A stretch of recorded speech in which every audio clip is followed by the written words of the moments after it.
What's up, drummer friends? Derrick here. It's so good to see you again. It's been a while, hasn't it? Alright, we're going to talk about today traditional grip. It's kind of a simple subject, a little bit not quite as intense as some of the things I normally go into, but something I enjoy, something I get a lot of questions about. It's something I spend a lot of time analyzing, therefore, why not? It's been covered in a lot of DVDs and videos. You've seen it explained a lot, but I've never done it, so that's all the reason I need. So here we go. Now, you see me playing on this ridiculously crooked pad. Why am I doing that? Well, to start things off, that is how traditional grip started. Back way in the day, the military drummers, and they had those old sling drums slung over their shoulders. To make a very long story short, they had to play them at this awkward angle, and obviously that makes playing like this a little difficult. I mean, you can do it, but you don't want to march miles and miles and miles while playing on a ridiculously crooked drum.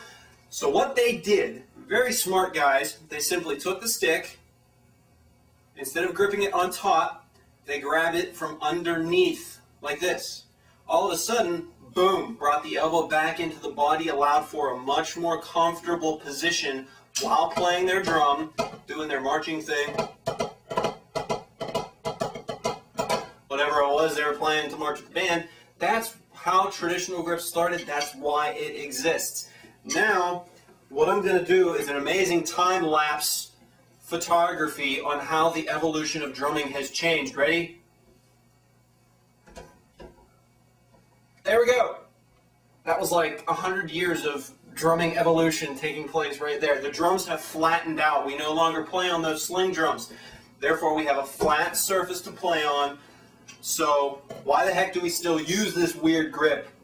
Well, A, tradition. Hello, that's why it's called tradition. B, a lot of people find that it does have its own benefits, sound-wise, technique-wise. It's obviously a grip that I prefer, and probably many of your favorite drummers employ as well. So, it's a great grip. It's a lot of fun to use.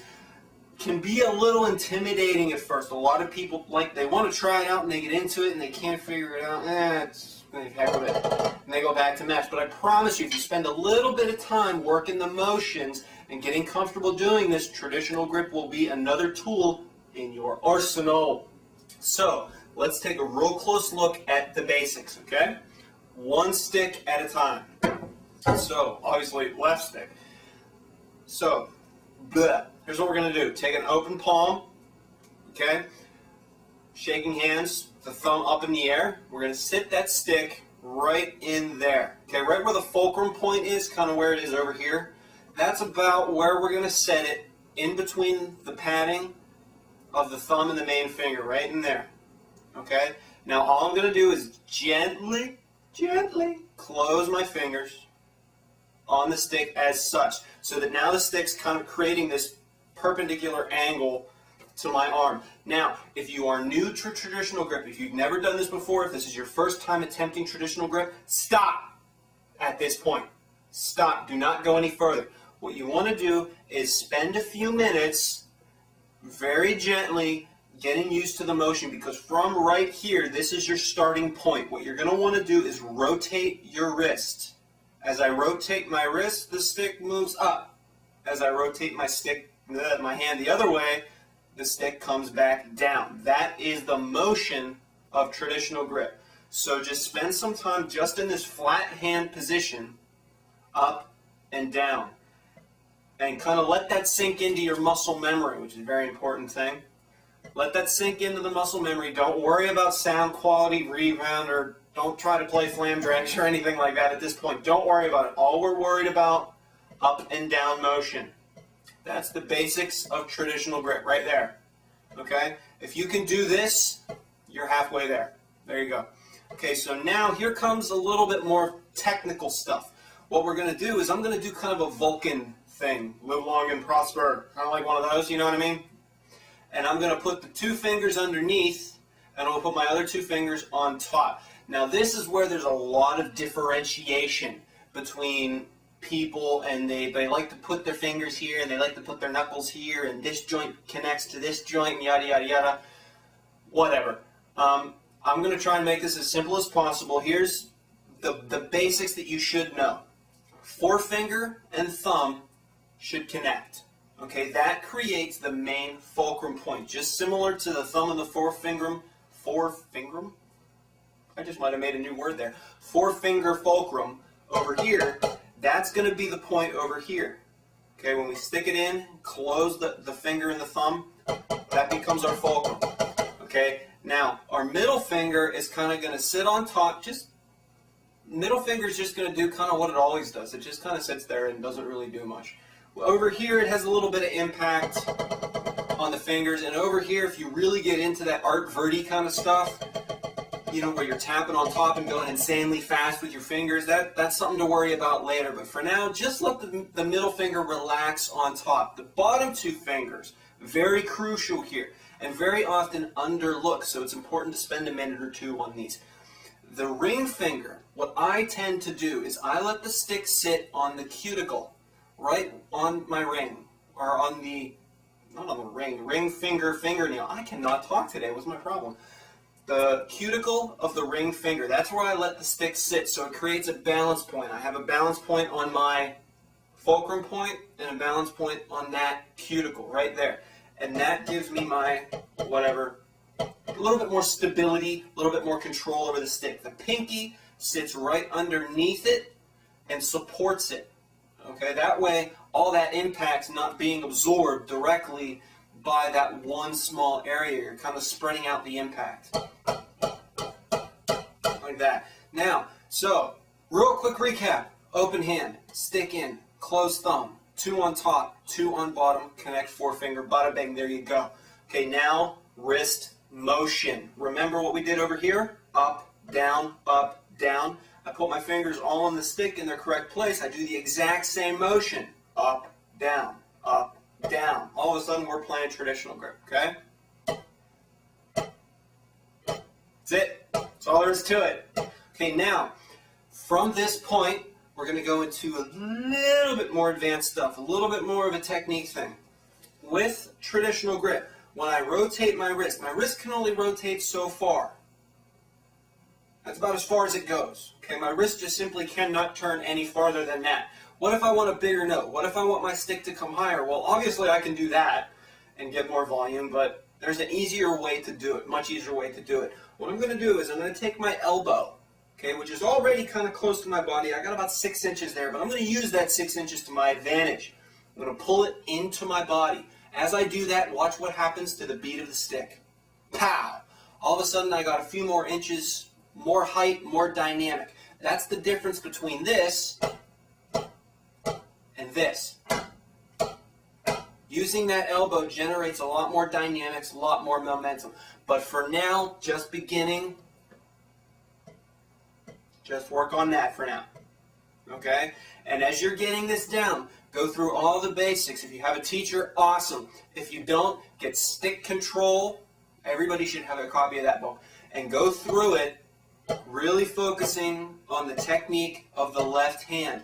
And what you want, it's going to be awkward, I promise. It's going to be very awkward. It's going to feel really weird. You're going to start to develop little calluses here and there that you never had before. You're going to wonder, what the heck is wrong with me? Nothing. Traditional grip takes a little bit of while to get comfortable with. It took me a good 2 years to get comfortable with it. And now I can't stop using it. So there we go. There's traditional grip, okay?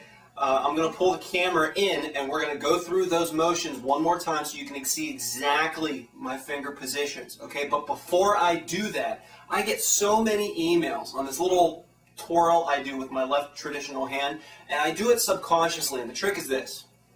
And that's all it is. And for some reason, I tend to do that a lot without thinking of it. I'll just be rambling like I am right now, and I twirl my stick that way just for whatever reasons. I get a lot of emails about that. And since we're on the subject of traditional grip, bonus section of the video, stick trick. Okay, what I'm going to do here is I'm holding the stick in normal traditional grip. I'm going to throw it outward as if the bead is going to you, away from myself. As such, it's going to spin around. I'm going to rotate my hand, let it come down underneath, boom, catch it again. So it's spinning around twice. 1, 2. You can see that the stick faces that direction twice. 1, 2. The first twirl is from the fingers, boom. The second twirl comes from a rotation of the hand. Fingers, hand. So it's kind of a double twirl. If I just did it once, well, no, that really wouldn't work because it would end up on top. Hey, there you go. Something I got to work on. But that's the trick. Over and under. Over and under. Very, very slowly. Over and under. Speed it up. Looks kind of cool. Just something you can toss in there while you're talking, rambling on to your friends like I am now. All right, enough of that. Work on that. I'm going to pull the camera in. Let's take a look at some of these finger motions, all right? All right, here we are again, up close and personal, traditional grip. Remember, we're going to start with an open hand, getting ready to shake somebody's hand. How you doing? We're going to take the stick, set it right in there in that little gap between the thumb and the other finger. That little pad creates our fulcrum. Put a little bit of pressure downward, little bit with the thumb. Remember, from here, I can do traditional grip. All I have to do is rotate my wrist up and down. There it goes. Okay, but if I want to keep going, what I'm going to do my little Vulcan grip, 2 underneath, 2 on top. Okay, let's make that a little easier. What we're going to do, pointer finger. Let's go finger at a time. Pointer finger is going to close in and connect with my thumb. That creates my fulcrum point. Okay, just like over here.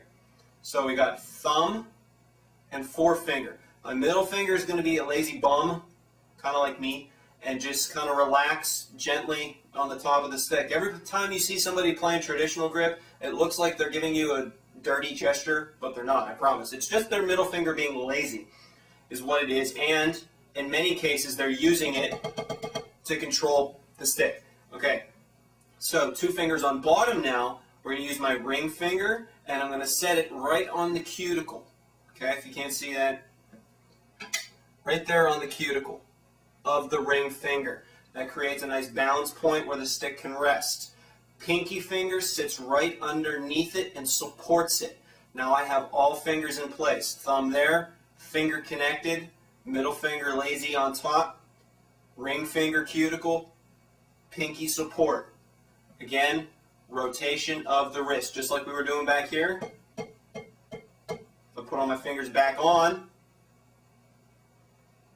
same exact motion. So spend some time with this, then spend some time with the fingers on. Work through stick control, syncopation, accents and rebounds, etc., etc., etc. And up close, over and under. All right, I'm Derrick. Catch you later.